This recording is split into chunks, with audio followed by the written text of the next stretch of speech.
Has the poor old hag kicked the bucket yet? I glared at the man, anger stirred within me by his words. This was my ex-husband, who had abandoned his blind mother to elope with his mistress.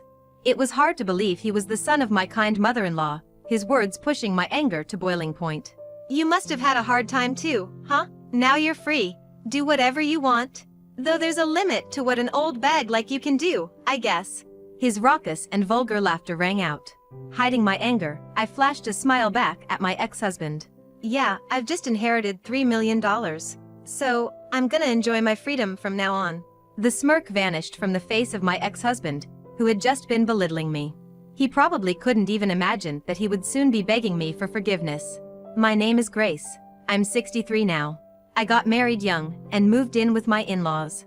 While blessed with kind in-laws, my husband was a severe disappointment. I divorced him 10 years ago. At the time, I was 53. Our daughter, Mary, was 18. And our son, Jack, was 15. It was the most expensive time for their education. On top of that, my mother-in-law was blind. Between supporting my children's education and taking care of my mother-in-law, life was anything but easy. My ex-husband, John Young, and I met at the company where we worked. When I joined the company at 18, John was 24 and had been working there for 2 years after graduating from college. He was a senior and seemed reliable, which made me look up to him. John was popular and good at taking care of others, often helping me, who was still inexperienced. Despite being a catch, for some reason, he took a liking to me and asked me out. After we decided to get married, I met his parents for the first time. His father had mobility issues, and his mother was blind. Knowing that John was supporting his parents while working, I was deeply moved. However, my parents opposed our marriage. They were worried that I would have a hard time as caregiving was clearly in my future. But I was young, and I admired his wonderful parents, so I ignored my parents' concerns and got married. My parents, upset that I had married on my own terms, said they would cut ties with me. But I already had a new family. Youth is scary. I wasn't afraid of anything. After getting married, I quit my job. I took on the responsibilities of caring for my in-laws and managing household chores so my husband could focus on his work. My in-laws were deeply appreciative of me and treated me as their own daughter. They never forgot to express their gratitude and show consideration towards me. Although caregiving was difficult, spending so much time with them made it less of a burden. My husband worked late every day. I was under the impression that our household was running smoothly. One day, I ran into a former coworker of my husband's at the grocery store. Naturally, we started talking about my husband and me. The coworker said, "Your husband, Mr. Young, always leaves work early because he's worried about you, Grace. He's such a wonderful husband." I couldn't believe my ears. My husband always came home after 10 p.m. He was never home early. There must have been a mistake. That's what I thought, but I couldn't say anything at the time. All I could do was give an awkward smile and agree, yes, that's true. When I got home, I brought it up with my husband. I had planned to subtly hint at the subject. "You've been coming home late recently. Can't you come home a little earlier? I feel bad for your father. It seems a little embarrassing for him to be cared for by a woman. Can't you at least help him bathe?" But before I could finish my sentence, my husband yelled at me. "What? I'm working, you know? I'm not just messing around. Tell my dad not to be so demanding." "But your father isn't demanding anything. I just felt that way." My husband seemed to have no intention of helping with the caregiving. Moreover, I felt he was being too defensive. My bad hunch was probably right. But I couldn't admit it at that time. I was scared of what would happen to me if I confronted him and discovered something I didn't want to know. I had gotten married against my parents' wishes, so I didn't have a home to go back to. I was worried about my in-laws too. In the end, I chose to live each day as usual.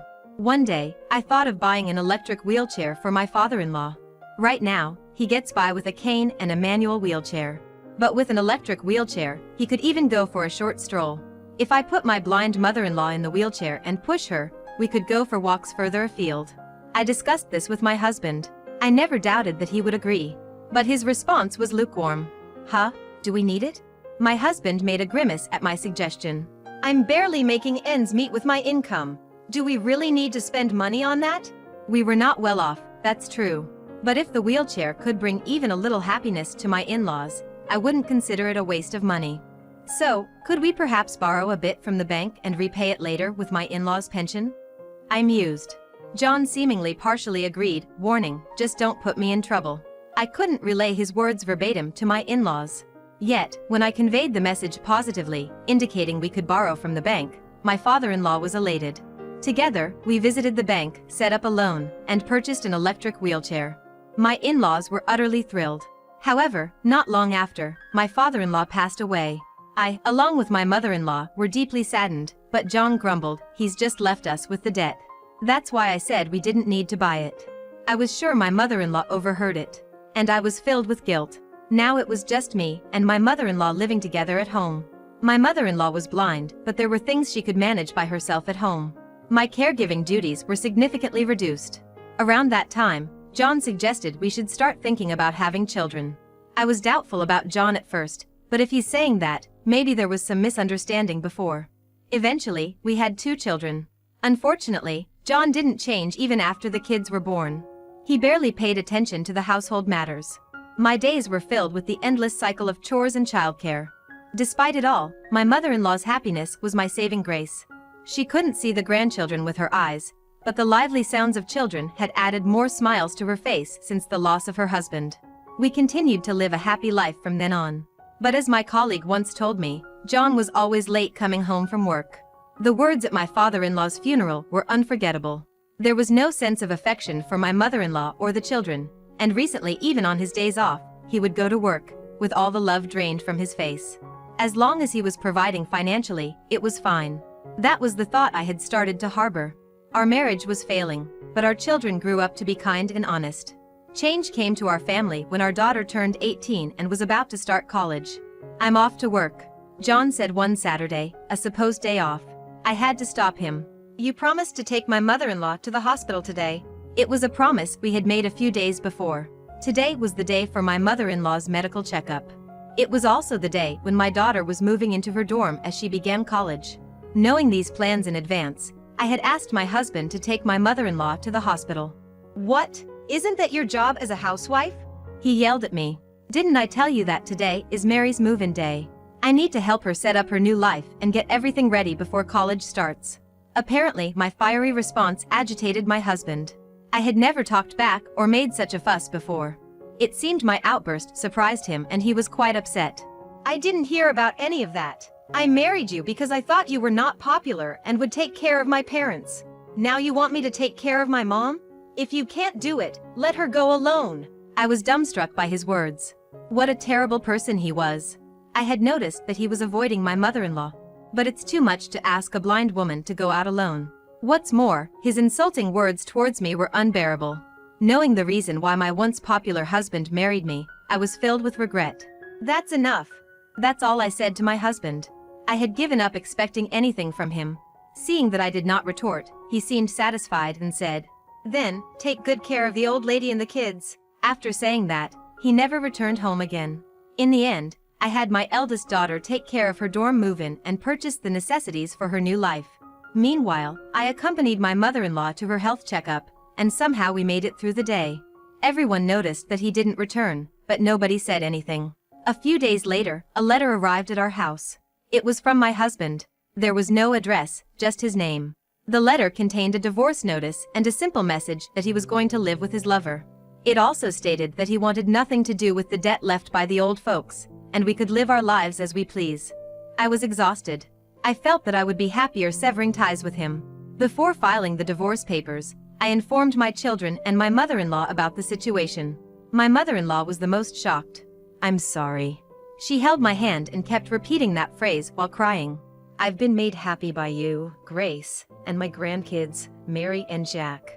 But if you're getting divorced, then I'm a stranger. I'll live on my own. It'll take time, but I will move out."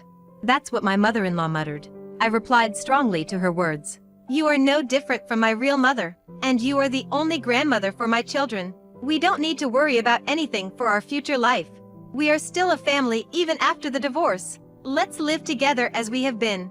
Upon hearing my words, my mother-in-law thanked me while sobbing. However, I was not without worries. Even my husband was better than nothing when it came to the financial aspects. Now, he was gone. I desperately searched for a job, but no one would hire me as I had been a housewife for many years. Both Mary and Jack offered to work. When I thought it was inevitable, my mother-in-law spoke up. Go to college or high school without worrying. Grace, you can continue as you are without working. Leave it to me. We were perplexed by her words. However, just as my mother-in-law said, our lives continued without any change. If anything, I felt we were allowed to live more lavishly than when my husband was with us. I filed for divorce through my lawyer. My mother-in-law wanted to report him missing, but I had no desire to see that man again. But surely, she must want to see her son, my ex-husband. But even after she reported him missing, my ex-husband was never found. Our family of 4 created many memories, and about 2 years ago, my mother-in-law left to join my father-in-law. In the end, she never got to reunite with my ex-husband during her lifetime. Technically, my ex-husband is her son. I can't just not contact him. But even when I looked up his address, there was no one living there. Reluctantly, we held a small funeral, sending off my mother-in-law with just the 3 of us. And now, standing before me is my ex-husband. He appeared in front of me by chance when I was out shopping alone. I thought I had mistaken him for someone else and decided to ignore him, but he kept his eyes on me. It's probably not a mistake. He must have thought the same because he started talking to me, showing off a much younger-looking woman beside him. Grace, right? You're as glum as ever. How rude to say something like that. The woman next to him also laughed softly. Seeing them mocking me made me sigh. And just when I was about to walk past them, did the poor old hag already kick the bucket? I stopped in my tracks at his words and glared at my ex-husband. Poor old hag? Who are you talking about? As I asked him that, he smirked and answered. You know who I'm talking about, don't ya? The blind old hag we lived with. Heard it through the grapevine. Must have been tough for you, huh? But you're free now. Do what you want? Well, there's only so much freedom an old hag like you can handle. This crude laughter bellowed from my ex-husband. The anger inside me was reaching its boiling point. But if I show anger here, I'll be playing right into his hands. I suppressed my rage and smiled back at him. Yeah, I received an inheritance of about $3 million. So, I don't have to work anymore. I'm living life freely. Thanks for your concern. What?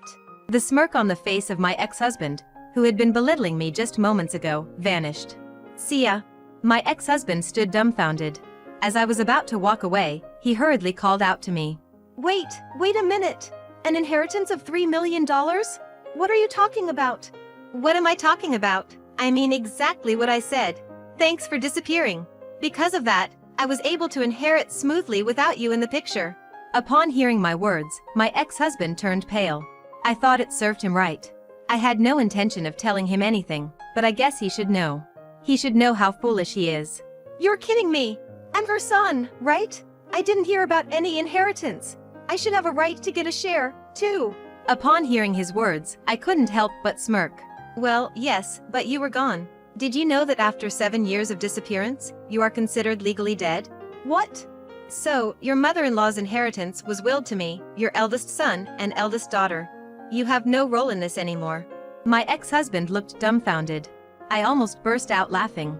I understood why my mother-in-law told me to file a missing persons report after she had passed. The large amount of inheritance she had left behind. A man claiming to be a lawyer appeared and explained everything to me. My mother-in-law's family was a landowner. However, she, like me, had severed ties with her family. Nevertheless, she had the right to inherit. When her parents passed away, she inherited without telling anyone. Thanks to this, we were able to live without any worries.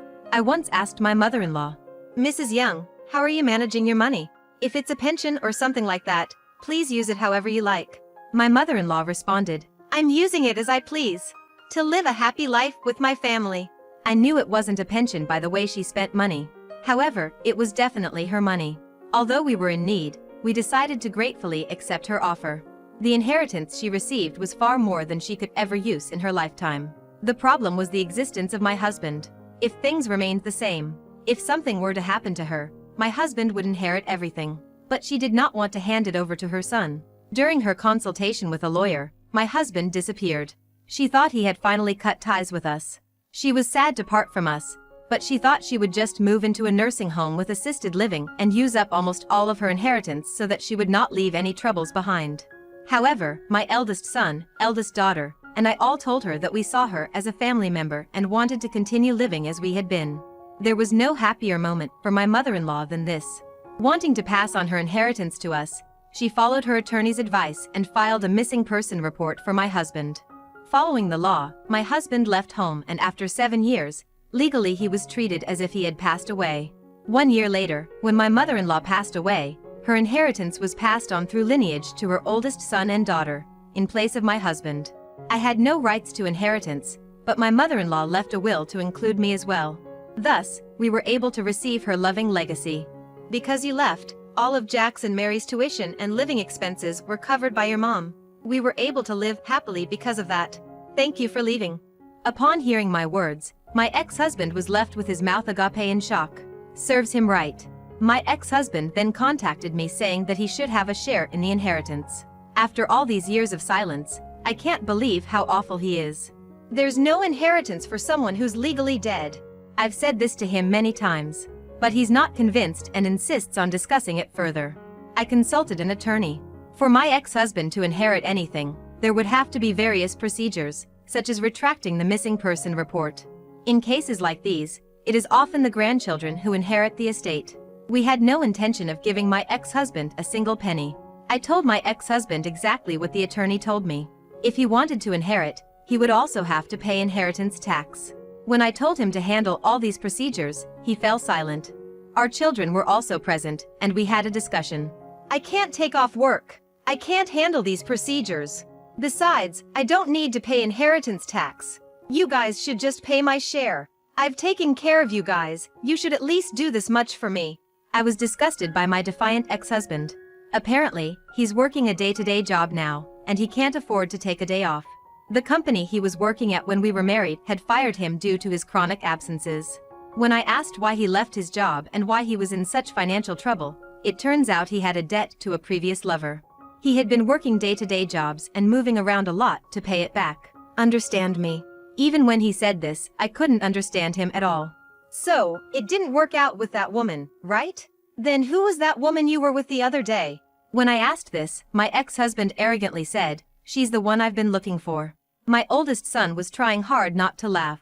"Are you married to that woman?" I asked. "No, we've only been together for half a year," my ex-husband muttered in a small voice. Hearing this, I couldn't help but laugh out loud. My oldest son, me, and my oldest daughter were speechless with astonishment, sighing at the stupidity of the man in front of us. "What about the woman you left with when we divorced?